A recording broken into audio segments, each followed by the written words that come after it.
consideradas deusas, a prostituição já foi uma ocupação respeitada e associada a poderes sagrados. Mas com o surgimento da sociedade patriarcal, a independência sexual e econômica das mulheres restringiu-se, e as meretrizes passaram a ser recriminadas e mal vistas.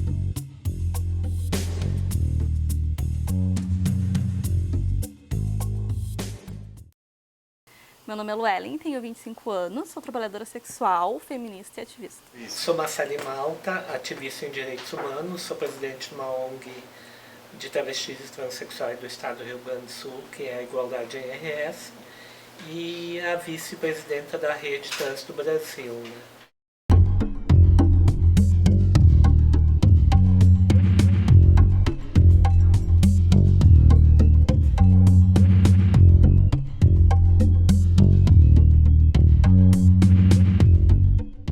Eu sou favorável à regulamentação porque regulamentando o trabalho vai garantir direitos, vai evitar, não digo a exploração, mas a superexploração, situações abusivas com as prostitutas, né? Porque a exploração ela existe e isso não é culpa da prostituição.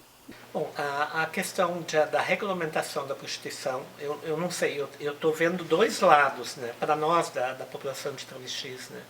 Porque a gente já foi, tanto eu, né, entendeu? A gente foi explorado em tudo que é canto. Aonde que as travestis podiam ser exploradas, tanto pelas cafetinas, pelas pessoas que podiam explorar a população de travestis.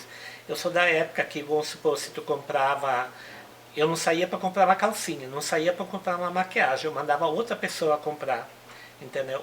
Ou uma mulher, ou um gay, uma pessoa que não fosse uma pessoa afetada, que nem uma travesti, né? Aí tu pagava o dobro, vamos supor, um batom custava R$10, cobrava 20, R$30. Uma maquiagem custava R$10 ou 15, né? Te cobrava o dobro, tudo tinha um preço. Todo mundo dentro do nosso sistema é explorado. Né? É como a objetificação da mulher, não é a prostituição que causa a objetificação da mulher. Isso já está aí e mesmo que acabar com a prostituição, isso não vai acabar. Entende?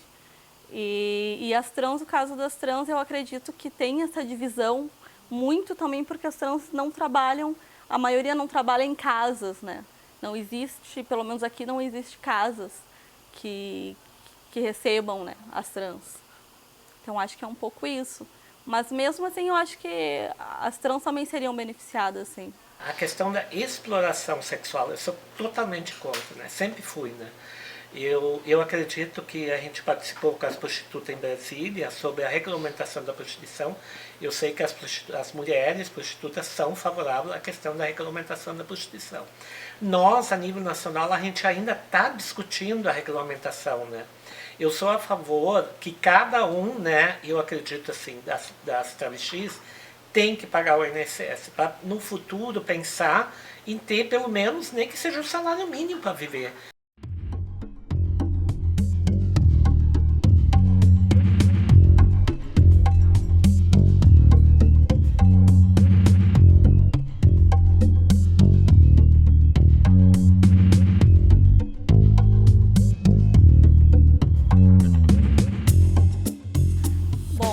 O PL Gabriela Leite, né, não é um PL que seja tão completo assim quanto a categoria realmente precisa, mas já é algo para quem não tem nada, né, já é alguma coisa. Acho que a maior crítica ao PL é a questão de, vai regulamentar o cafetão, né? Sim, vai regulamentar o cafetão, porque o cafetão existe e não vai deixar de existir, porque o PL se o PL não for aprovado, não vai deixar de existir. O cafetão sempre vai existir. E é importante que seja regulamentado para a gente ter direitos trabalhistas, para a gente poder ter direito a um sindicato, porque a gente é uma categoria invisível, porque a gente não pode ter sindicato, a gente não pode trabalhar em cooperativa, então a gente é como se não existisse, né? A gente está sempre à sombra.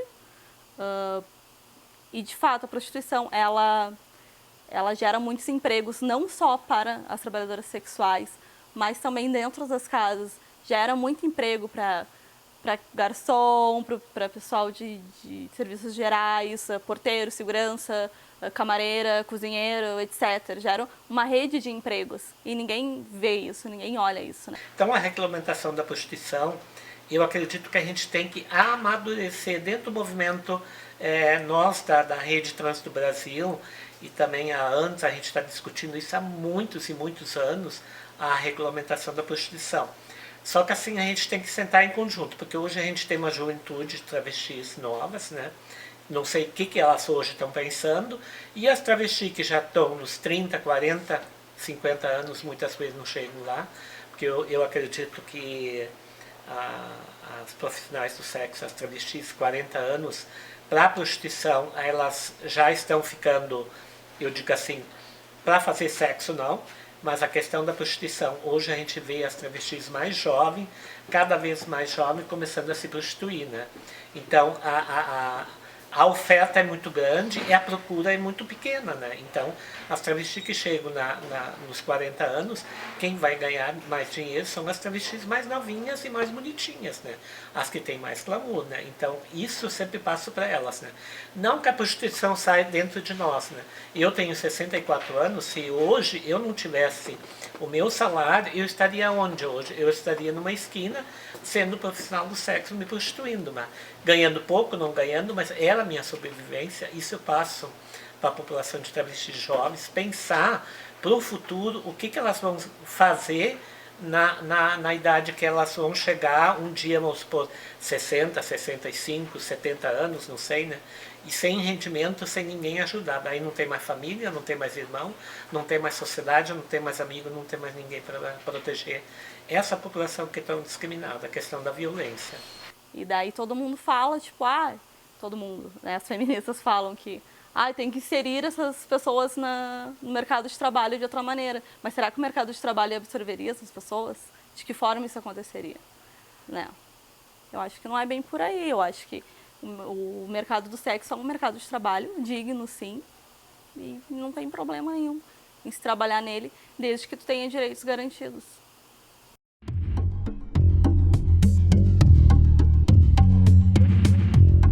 Sim, existe esse trabalho, mas é um trabalho de formiguinha, né? Porque no início é como o trabalho da maioria dos militantes. Chega lá com as ideias, com as informações, você é maluco, né? Não, o que tu tá falando? Como assim como assim lutar para ser regulamentado? Como assim a gente tem um sindicato? Como assim? Mas o governo vai pegar uma parte aí, é só o que elas falam, tipo. Mas depois conversando, assim, acaba sendo de boa, mas o difícil mesmo é trazer, né, para dentro, é mobilizar, é trazer para dentro, para ativismo do dia a dia é difícil, assim. Mais pela questão de se expor mesmo, assim. E daí o trabalho de formiguinha é aquele de conscientização, né? Tipo, nós somos uma categoria assim, nós somos trabalhadoras assim, porque tudo que a gente escuta é o contrário, né? Que a prostituta tá lá porque ela não quer trabalhar, porque é uma vida fácil, né? Ou porque ela é incapaz, porque ela seria incapaz de trabalhar com outra coisa, porque, enfim. Eu pensava que nós, aliás, a maioria da população de travestis, que não se falava na questão das transexuais, a gente pensava que nós estávamos errados e o Estado estava certo em nós prender, espancar, levar aos extremos da violência. Naquela época existia, no tempo da ditadura, né, que a gente não podia sair durante o dia, a gente ficava enclausurado durante o dia inteiro, né. A gente não podia se expor, né, como travesti. A gente tinha que andar de cabelo amarrado, boné na cabeça, né, sem maquiagem, sem nada, e de uma maneira, se tu tinha que sair, de uma maneira muito discreta. E a gente não tinha lugar aonde ficar. A gente morava em casas de cafetinas, casa de cafetina que a gente tinha que pagar uma parte para elas, né, que eram as travestis mais antigas, né, que tinham casas, né, que a gente chamava casa de tolerância, casa de cafetina, né. Então, naquele lugar a gente podia morar, né.